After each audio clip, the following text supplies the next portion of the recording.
Jalur tengkorak Jalan Raya jurusan Denpasar Gilimanuk kembali makan korban jiwa.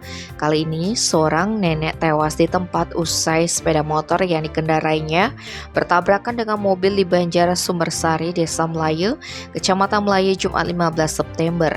Dari data yang diperoleh Bali Express, sesaat sebelum kejadian, sepeda motor Honda Beat yang dikendarai Ketut Sutarmi, 63 tahun membonceng Nimade Sudarmi, 59 tahun, melaju dari arah Gilimanuk ke timur Denpasar.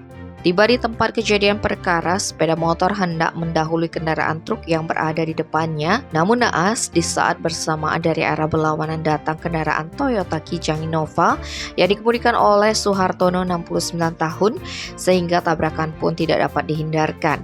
Akibat kejadian itu, Ketut Sutarmi yang merupakan warga Kelurahan Kampung Baru Kabupaten Buleleng mengalami cedera kepala berat, kedua kakinya patah dan meninggal dunia di tempat kejadian. Sedangkan penumpang sepeda motor Nimade Sudarmi mengalami luka pada bagian kaki kanan, sementara Suhartono pengendara mobil dalam keadaan sehat.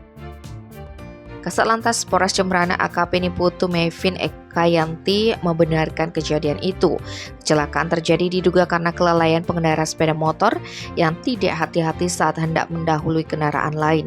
Kejadian itu sempat diduga sebagai tabrak lari karena saat evakuasi korban, mobil Innova beserta sopir tidak ada di TKP. Namun hal itu dibantah pihak kepolisian yang menyebutkan jika sesaat setelah kejadian sopir Innova memilih kabur mengamankan diri ke Polsek Gilimanuk. Tim Bali Express melaporkan.